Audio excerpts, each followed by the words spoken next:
ज़कात कितने माल पर फ़र्ज़ है और ज़कात के फ़र्ज़ होने में क्या क्या शराइत पाई जाती हैं, ये एक मुख्तसर सा लेक्चर आपके सामने आज पेश करना है। पहली बात तो ये है कि इस्लाम ने एक निसाब मुकर्रर किया है ज़कात के अंदर।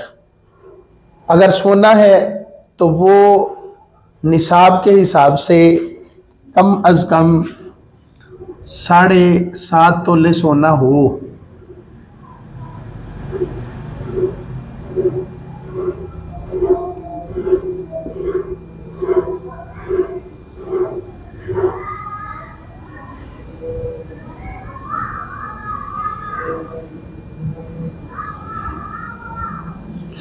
सोना हो तो इसका निसाब बनता है।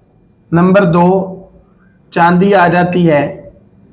ये अगर 52 तोले हो तो ये निसाब बनता है। उसके बाद रकम होती है, ये भी अगर 52 तोले चांदी के बराबर हो, बराबर। और उसके बाद माले तिजारत है, तो माले तिजारत का भी वही हुक्म है जो ऊपर बयान किया गया कि 52 तोले चांदी की मिकदार अगर माले तिजारत हमारे पास मौजूद है तो उस पर भी ज़कात फ़र्ज होती है। अब ज़कात फ़र्ज होने के लिए मुसलमान आकिल बालिग होना ये बड़ा ज़रूरी है। और एक चीज़ उसमें ख़ास तौर पर जहन में रखनी चाहिए कि जिसने ज़कात अदा करनी है उसके पास जो माल है उस माल पर कम बेश 1 साल का गुजर जाना बड़ा ज़रूरी है। मिसाल के तौर पर हमारे पास इस्लामी महीनों के हिसाब से यकम रमज़ानुल मुबारक को इतनी रकम आ गई कि माल तिजारत इतना आ गया कि जिसकी मालियत 52 तोले चांदी के बराबर बनती है, या 52 तोले चांदी हमारे पास आ गई, या यूँ समझ लीजिए कि हमारे पास रकम है और वो रकम जो है वो भी इतनी है कि जितने की 52 तोले चांदी आती है। अब हम साहिब निसाब हो गए। ये वो चीज़ है जो हाजाते असलिया के अलावा, हाजाते असलिया में क्या आता है, आपके सूट हैं, आपकी जूतियां हैं, आपका रहने का मकान है, उसके बाद आपकी गाड़ी है। अब गाड़ी में वो बाइक है अगर ज़रूरत तो बाइक, कार है तो कार, जहाज़ है तो जहाज़, जैसी आपको ज़रूरत महसूस हो।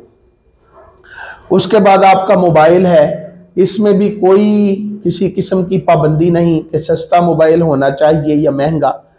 आपकी ज़रूरत के मुताबिक अगर महंगा मोबाइल भी आपके पास है तो वो भी आपकी ज़रूरियात ज़िंदगी यानी हाजत असलिया में ही आएगा।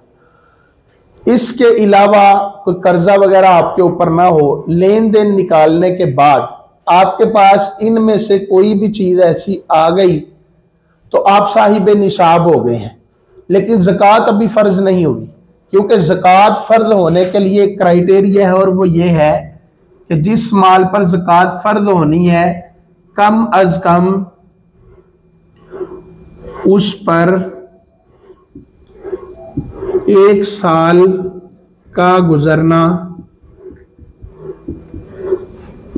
शर्त है। यानी आप जो भी माल पर ज़कात देना चाह रहे हैं लाजिम है कि कम अज़ कम उस माल पर 1 साल गुजर चुका हो।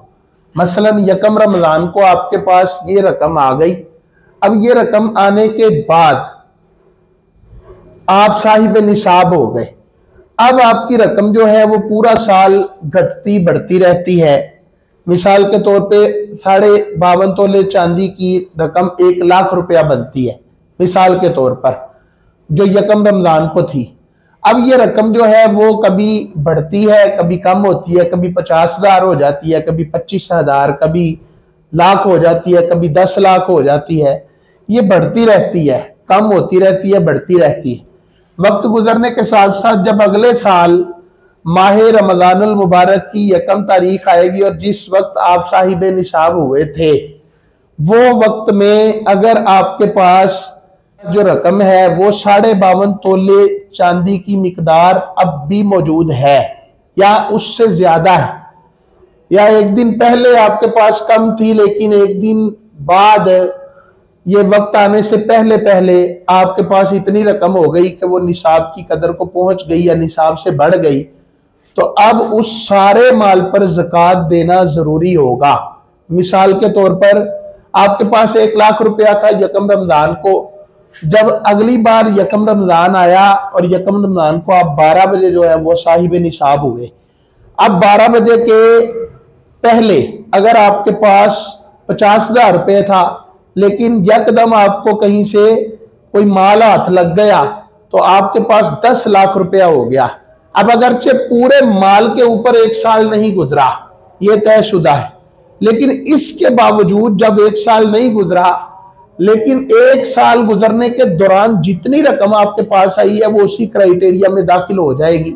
अब अगर 10 लाख आपके पास हो गया और 1 साल गुजरने के बाद वो वक्त आन पहुंचा तो अब 10 लाख पर ज़कात देना जरूरी होगी। सिर्फ वो जो आपके पास 50,000 या लाख रुपया था उस पर ज़कात नहीं दी जाएगी, सारे माल पर ज़कात देना जरूरी होगी। मसलन एक मौलाना है, उन पर ज़कात फर्ज हो गई। अब ज़कात फर्ज होने के बाद जब ज़कात देने की बारी आई, टाइम आ गया, तो किसी ने उनको नजराना पेश कर दिया 5-10 हजार रुपया, तो ये नहीं कर सकते कि एक दिन पहले आया इस पर साल नहीं गुजरा, नहीं, इस पर साल गुजरना जरूरी नहीं था। अब जब वो टाइम पूरा हो गया तो अब लाजिम है कि वो 10,000 भी शामिल करके उसकी भी ज़कात निकाली जाएगी। यही हाल माल तिजारत का है, और ये सारा जितना भी माल हमारा साल में कम ज्यादा होता रहा है उसका एतबार नहीं किया जाएगा। अगले साल जब वही तारीख, वही दिन, वही वक्त आएगा तो उस वक्त जो आपके पास होगा आपने उस पर ज़कात अदा करनी है। ज़कात कितनी अदा करनी है? आपके पास जितनी भी रकम है आपने उसको 40 पर तकसीम कर देना है। आप 40 पर तकसीम करेंगे तो ज़कात निकल आएगी। 1 लाख रुपए थी तो 1 लाख को आप 40 पर तकसीम करके देख लें तो ये 80, 20 बचा, 0 नीचे उतारा तो 4, 5, 20, यानी ये हो गया। ये 0 को नीचे उतारा तो ये 0, फिर 0 को नीचे उतारा तो ये 0, यानी 1 लाख पर 2500 रुपया आपकी ज़कात बनेगी।